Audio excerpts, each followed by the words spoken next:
Hi guys, it's Tamara. I'm gonna bring up a pretty complicated topic, and one of the reasons is because I just had a session with a client who wanted to talk to me today about faith and religion, and I want to share a little bit of information. I respect confidentiality and privacy, so I'm not going to say too much, but this young woman grew up in a secular household. She was not raised on religion. She was not raised under religious and faith-based principles at all.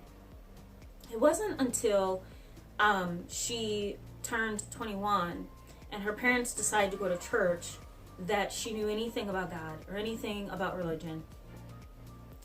And one of the things that she shared with me today was that her family has kind of turned into this self-righteous, go to church, donate and tithe, really be perfect, nothing's wrong with our family group of people. And I had a pretty existential and spiritual discussion with her to get her to feel more comfortable about who God is. And I figured because I live my life based on faith and based on principles of God and based on Christian principles, that I would share this with you, because I have a lot of followers, a lot of Twitter friends, I like to call you.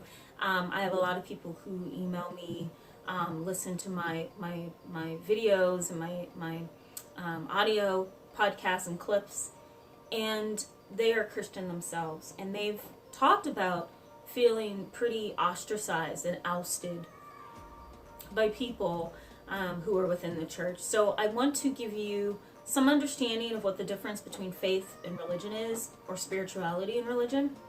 And I also want to bring up some of the things that I think a lot of you struggle with when it comes to faith and religion. So definitely going to make this video pretty short, so no worries there. So I was raised, I'll give you a little bit of background on me. I was raised between two boys, a younger and an older brother. And God, they drove me crazy. Oh my God, that's probably why I have migraines today, because of them. I'm almost sure about that. But anyway, that's a whole other video. But anyway, my mom was not raised in a Christian home. She was raised in a secular home where everybody kind of did what they wanted to do. Mom and dad had principles of respect, but there were no faith-based or religious principles. My mom became a Christian shortly after my grandfather became a Christian and a pastor. My grandmother decided to become a Christian, and then everybody else in my family followed.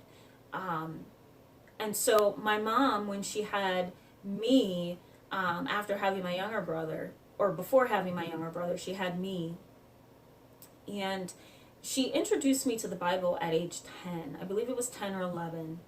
And she always had prayed over me. She always had told me that God was in control of things and that, I would be protected and covered by God's Spirit.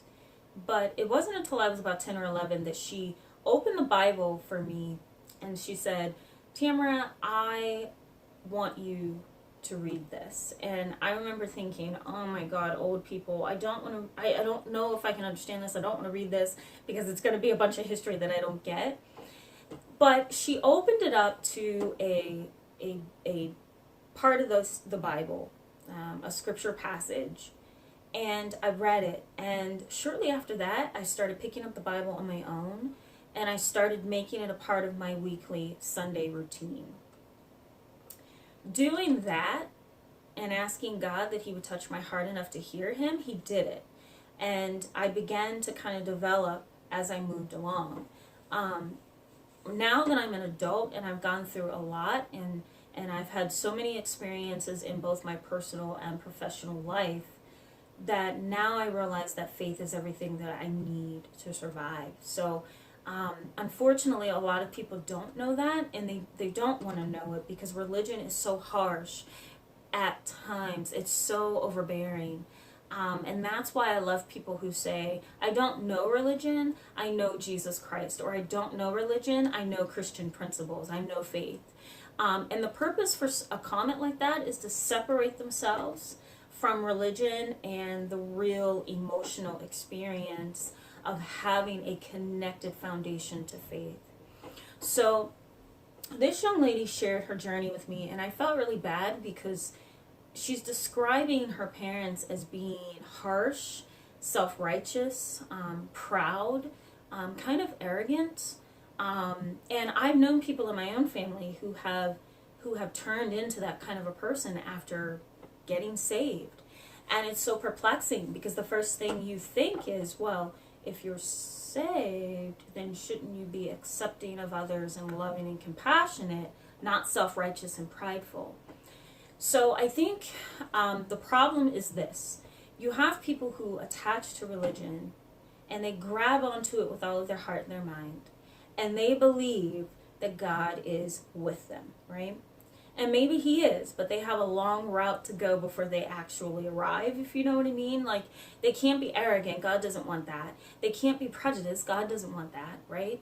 So they have a long way to go, people who are still like that. But let's say you get somebody who strongly attaches to religion and they're making everybody else feel beneath them, and they're making everybody else feel judged and unloved and uncared for and misunderstood.